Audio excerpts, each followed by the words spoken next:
我是沈清婉，国师沈怀瑾的亲妹，双亲早亡，哥哥是我唯一的依靠。他总说清婉，有哥在，没人能欺负你。我一直信这话，信这深宫里真能有一份安稳等着我。明天本该是我册封为后的日子，可册封大典前一夜，我被灌了迷药，蒙着头巾扔进了东六所。那废弃的净身房是太监藏污纳垢的地方，我被蒙着眼，附着四肢，一群人围着我怪笑，剥我的衣，撕我的发，把我当牲畜般糟蹋。后来是哥哥沈怀瑾冲进来的，他用官袍裹住我。皇帝赶来震怒，下旨稽查，封锁东六所。我昏昏沉沉，却听见他跟皇帝说话。皇帝的声音带着气，朕都答应封林淑仪为贵妃了，你何苦对清婉下这种狠手？哥哥的声音却很平静，平静的可怕。他要是当了皇后，淑仪就没活路了。这点委屈他受得住。原来我所依靠的亲情，不过是他给心上人铺路的筹码。我的清白，我的后位，在他眼里不过是给林淑仪铺路的石子。回了寝宫，我双臂双腿都断了，动一下就疼得钻心。幸之是我从小带大的人，他求哥哥请太医，可哥哥只说不用请，再灌碗蒙汗药就行。他说我名节已毁，太医来了只会让我生不如死，残了宫里养得起，失了体面就真活不成了。幸之哭着按住我，把黑漆漆的药汁灌进我嘴里。哥哥还凑到我耳边唱小时候哄我睡觉的歌，说我只是做了场噩梦，可那歌声比断骨的疼还难熬。我拼着最后点劲问他，哥，我还能封后吗？他顿了顿，笑着哄我，乖，哥给你一个交代。那时还不明白，这都是他们布的局，哥哥要送我去地狱。幸之帮着捂我的嘴，就为了让林淑仪能得荣宠。不知过了几日，我被绑在床上动弹不得，哥哥竟让那些跟我有旧怨的贵女来探望，他们围着我指指点点，笑我在东六所的遭遇，笑我成了废人。哥哥这时才出来，装模作样护着我，演得那般逼真。还好幸之没彻底糊涂，偷偷把太医请来了。太医掀开我袖子，倒抽口气，说我骨头错位就不回来了，外伤化脓，得挖腐肉，再拖就没命了。哥哥赶来对太医发火，转头却温柔地说要养我一辈子。我看着他虚伪的脸，只觉得恶心。趁太医换药时，赶紧拉着他的袖子，用嘴型无声说，帮我送信，我不能就这么死了。那些毁了我的人，我一个都不会放过。休养3日，宫里的流言早已沸沸扬扬，那些沈清婉被太监凌辱的闲话，甚至化成了艳俗不堪的画卷，配着污言秽语，在茶楼和街坊里叫卖。曾经清冷高贵的我，成了全宫最大的笑话。幸之抱着七盒进来，满脸堆笑地说，是哥哥送的新衣首饰和古玩。我口干舌燥地问他，林淑仪的封妃诏书是不是下来了？他迟疑着点头，说3日后就要举行册封大典，还说哥哥会请鬼医来给我接骨祛疤，让我一生安稳。我笑了，这哪里是补偿，不过是想让我闭嘴罢了。我靠在床榻上，想起小时候爹娘走得早，哥哥是我唯一的亲人，他曾背着我看灯会，在雪地里陪我打滚，生病时哄我吃药。可如今就是这个说要护我一辈子的人，却为了林淑仪亲手将我撕碎。正想着，林淑仪就来了，她总装的笑意温柔，眼神干净，是皇帝和众妃眼里最懂规矩的人。她穿着朱红流仙裙，金步摇轻轻晃着，一步步走进来，假惺惺的问我好些了吗？说我躺这么久，快成废人了。说着，她的手突然按在我的断臂上，剧痛钻心。我咬着牙没出声，她却笑得娇媚，掏出帕子擦了擦手上沾的血，凑到我耳边说，舍不得我死，要我眼睁睁看着他踩着我登上凤位，还说是哥哥亲手收了银子把我送进东六所，那些画册也是他安排人印的。这些我早知道，可从他嘴里说出来还是像刀子刮心。门外脚步声响起，他立刻扇了自己2巴掌，红着眼跪在我榻前。哥哥推门进来，一眼就看到他这副模样，不问缘由，只沉下脸说我任性，让我别再闹了，说林淑仪现在是贵妃，性子好才让着我。我看着他，忽然觉得可笑，骂他是天下最蠢的男人。我一脚踢翻桌上的药瓶，碎瓷四溅。哥哥下意识护住林淑仪，瓷片砸在他额角，林淑仪立刻扑过去抱住他。我望着他们，心口一阵翻涌，猛地咬住了舌尖。我说再不走，我就死在他们面前。哥哥怒骂我是疯子，说我想死就死，没人管我。林淑仪还在一旁假意相劝。他们终于走了，门被重重关上，隔绝了外面的虚伪。这座宫殿早就不属于我了，我就算死，也不会死在这里。1个月后，皇城处处张灯结彩，楚景恒要为林淑仪举办盛大的贵妃册封大典。曾是皇宫最得宠、即将封后的我，此刻却被打扮成红绸缠身的模样，披头散发地坐在椅子上，推到承前殿最偏僻的角落。我听见沈怀瑾低声跟林淑仪说：“我是旧宠，不露面会显得陛下始乱终弃。”而我这副狼狈模样，正好能衬出林淑仪的雍容华贵。原来，我连最后的体面都要被他们拿去给心上人做垫脚石。殿内众人的窃窃私语像针一样扎进我耳朵，他们议论着我在东六所的遭遇，说我疯了，不如早点赐死。楚景恒身着吉服从我身边走过，目光顿了顿，我张了张嘴想唤他，却发不出半点声音。他终究还是没停下脚步，忙着去迎他的新贵妃。林淑仪身披金羽华服，在礼官引导下接过凤印，殿中乐声大作，百官山呼，好一番风光。可几个妃嫔却笑眯眯地凑过来，将一摞画册狠狠摔在我腿上，说这册子在外头1两银子一本，卖得极火。我低头看去，画册上的我姿态不堪，满是手印齿痕，他们竟把我最屈辱的时刻绘成淫俗画册供人取笑。我再也忍不住，掀翻茶盏砸碎玉盘，嘶声让他们滚。沈怀瑾立刻冲来捂住我的嘴，捏着我的下巴警告我安分，否则就让我当晚没命。幸之也装模作样的上前劝解，说再闹国师也保不住我。这时楚景恒开口要和我单独说话，沈怀瑾急忙拦在我身前，生怕我坏了林淑仪的好事。我抬眼看向楚景恒，只轻声说了句：“祝你与他白头偕老，恩爱永固。”沈怀瑾立刻拉着我往外走，还骂我妄想勾引圣上。我甩掉他的胳膊，说自己不欠任何人，换来的却是他狠狠一巴掌，唇角瞬间渗出血丝。没人知道我的疯癫本就是装的，只为能独自待在寝宫。当夜月色如霜，我在自己的寝宫放了一把大火，将所有属于沈清婉的痕迹烧得干干净净，火光映红半个皇城。后来我听说沈怀瑾红着眼冲进火场疯了似的找我，楚景恒更是怒极，拔剑对着沈怀瑾嘶吼着要他还我。可他们都不知道，这把火不是我的绝路，是我逃离深宫炼狱的开始。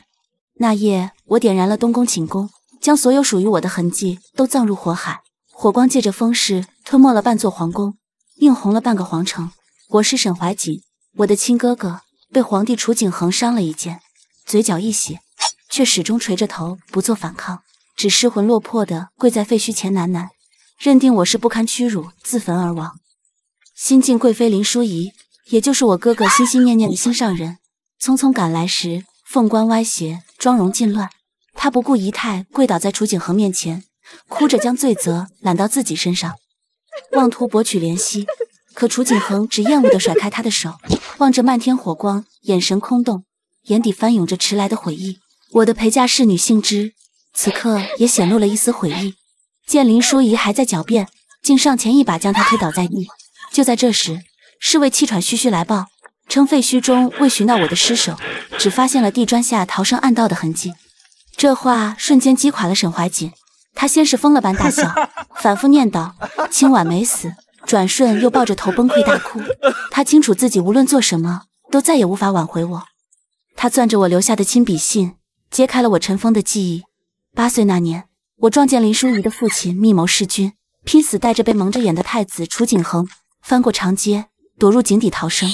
林父在追我们的路上意外跌落马背，头磕在石头上而殒命，可最后却被误认为是护驾忠臣。楚景恒当时也信了这话，我却因过度惊吓失去记忆。林淑仪因此获宠，而真正救了太子的我，却被亲哥哥当作筹码，亲手推进了万劫不复的地狱。楚景恒下旨，让沈怀瑾连夜重审旧案。10年前那场太子遇刺案，竟是错得离谱的笑话。林淑仪的父亲被尊为护驾忠臣10年，变成了行刺主谋。旧党招供后，一切都和我信里写的一样。楚景恒当场红了眼，他终于知道，当年拼死救他的是我。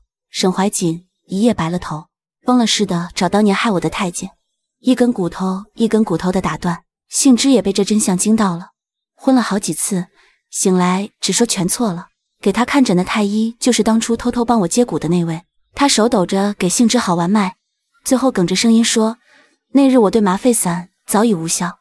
我什么都知道，从没真的昏迷，就这一句话彻底压垮了我哥哥。他3天3夜没合眼，把整桩旧案写成书，印了整整1万本，派人送到京里家家户户。书的扉页上写着2行字：愿我妹若在天有灵，得知我错；愿此书若落他手，他知我悔。他就跪在那堆书前，伏在地上哭得像个孩子。林淑仪还想求我哥哥帮忙，可楚景恒已经废了他的位分，把他逐出皇宫，送回老宅。我哥哥冷冷看着他，说他没资格再争什么。而我此刻正住在边关小城靖川王楚景之的小院里，他是皇帝的异母弟弟，也是我现在的夫君。当初我让太医送的信，就是给靖川王的。6年前诗会上，他输给了我，之后总来寻我，可我心里装着太子，从没回应他。直到我落难，他带着御赐金牌入宫，带我逃了出来。诡异的药浴很有效，胳膊能抬了，手能端茶了，身上的伤痕也慢慢淡去。那些血腥的、屈辱的过往，正被一点一点从身上剥离。我们悄悄成了亲，没请宾客。我伤重时，他夜夜陪着我，从不多碰。直到我主动握住他的手，说愿意成亲，他红着眼说：“这辈子值了。”他总说：“你是这天下最好的姑娘。”冬雪未落，我裹着狐裘坐在石阶上，掌心捂着温茶，身边没有宫墙倾轧，没有虚情假意，只有他日日陪着我散步、画画、听风。我终于逃离了那片泥沼，在边关的烟火里找回了自己。离开京城头几个月，我还会悄悄打听宫里的消息，新下的诏书、林淑仪被废的传闻，甚至沈家渐渐凋落的动静。我会悄悄让下人打听，偶尔也会梦见从前的日子。可日子久了，梦少了，心也静了。到后来，我是真的不再关心了，因为我有了孩子。6个月前，我摸着小腹，那种血脉相连的悸动让我喜极而泣。这辈子，我终于有了血脉相连的至亲。楚景之总盯着我的肚子，笑说：“我们的小孩将来一定很有才华。”我笑着点头应他，像他父亲才好。他却认真地攥着我的手，要像他母亲，既坚韧又明亮。就在我沉浸在这份温柔里时，14个月后的一天，府前来了3个人：楚景恒、沈怀瑾，还有林淑仪。楚景恒看着我，低声问我：“清婉，你怎么能嫁给他？”沈怀瑾站在一旁，像老了10岁，白发丛生，只静静望着我。还是楚景之先开口，提醒楚景恒该叫一声弟妹。他说完偏头看我，像是在问我要不要计较。我轻轻摇了摇头，楚景恒的喉头动了动，终究没再反驳。倒是沈怀瑾突然朝我一拜说：“只是想看我一眼。”我安好他死也甘愿。他还踹了林淑仪一脚，让他跪下。他那张曾自诩倾城的脸，如今满是刀疤，穿着打满补丁的旧衣，伏在地上哭嚎，说自己知错，求我原谅。楚景之的眉头微蹙，冷声让人把林淑仪拖了出去。楚景恒这时才轻轻皱了眉，低声解释：“侧妃之后，朕夜夜梦到的都是你，京城里那些画像我都烧了。”我看着他，语气平和却无波澜：“我相信陛下光明磊落。”沈怀瑾递来几个箱子，说是母亲的嫁妆和沈家全部财产。我收下了母亲的，其余的让他们烧了，告诉他们我和他们再也没有半分关系。我的话里没有怨，也没有宽恕，我们早已是彼岸之人。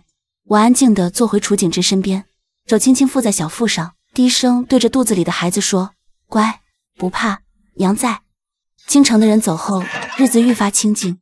靖川王楚景之说要查泄露我们行踪的人，我却直接点破，是他故意留了线索，他只是怕那些人到死都不知自己错在哪里。3个月后，我的女儿降生了，眉眼像极了小时候的我，哭声洪亮，仿佛能冲散我过往所有的苦难。我抱着她，哼着母亲教的小调，她是我死过一次换来的新生。那日午后，沈怀瑾带着瘫在轮椅上的杏枝来了，说他快不行了。杏枝见了我，哭得撕心裂肺，想碰我，却被我冷冷避开。我质问他当初为了沈怀瑾按住我灌药的背叛，他只剩满口对不起，再无其他。沈怀瑾将沈家财产全给了我，我只留下母亲遗物，其余尽数捐出。后来我听说，他把林婉仪送进了妓馆，又亲手杀了当年害我的人，最后撞墙死在牢里，只留了封写着悔不当初的血书。我直接将他丢进火盆，烧成灰烬。2年后，楚景恒地位被夺，落得个圈禁终老的下场。我和楚景之在边城有了一双儿女，开义仓，建女学。这里没有朝堂纷争，只有人间烟火。春日里，靖川王枕在我膝头，问我后不后悔。我笑着摇头。那些苦难磨出了如今的我，我终是为自己活了一回。